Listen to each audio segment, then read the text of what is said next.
Labadiena, kviečiu žiūrėti svarbiausių savaitės krepšinio naujienų apžvalgą.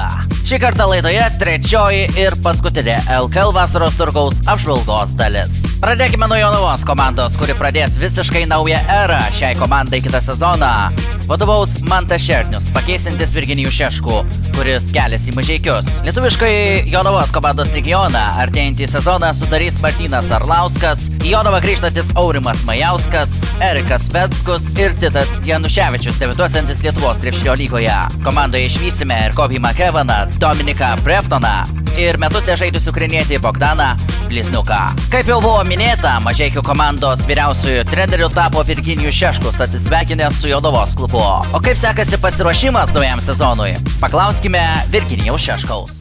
Dar nepraėjau vasarą, aišku, dar yra, bet aš labai greit baigėsi ir kaip ėjau labai greit, nes, kaip sakiau, buvau atsiribojęs nuo visko ir nuo tų darbų ir buvau priėmęs sprendimą, kad tikrai reikia ilsėtis ir tie metai buvo labai sunkus, ypač paskutiniai, tai, sakau, tas paskutinis mėnesis, čia kaip mes pradėjom su Mažeikiais viską derintis, viskas labai buvo sunkus priimti tą, kaip sakant, sprendimą, kad save, taip sakau, prezidentskų, taip tikinau save kiekvieną dieną, kad, davai, šiais metais reikia, vis tiek tu sukurtas, kaip sakant, tokiom situacijom, kurios sunkios.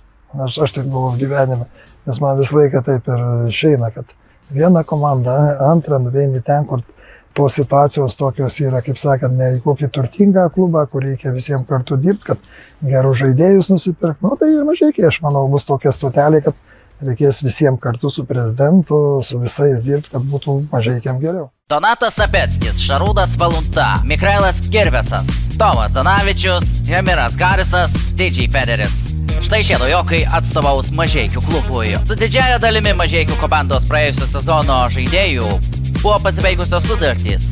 Dar neaišku, ar visi paminėti krepšininkai, kuriuos matote ekrano pačioje, rungtyniaus Mažeikiuose ir kitą sezoną.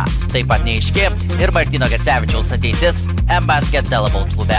O dabar keliamės į Kėdainių Nevėžio Optibet daržą.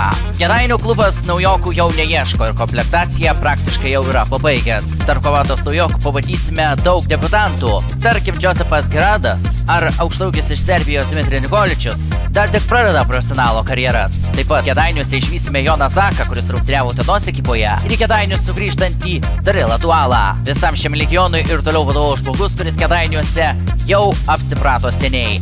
Taigi Davidas Petrauskas, pastarasis Kėdainių komandą treniruoja nuo 2021-2022 metų sezono. Paskutinė komanda, kurią šiandien apžvelgsime, Šiaulių ekipa, kurią vien per šią vasarą papildė nemaža gausa naujokų. Nuo Variaus Valinsko iki Tomato Šarausko, nuo Tauro Jogėlos iki Mindaugo Kupšo. Mano nuomonė, bene įdomiausias Šiaulių naujokas Abdullah Ahmedas, centras iš Egipto.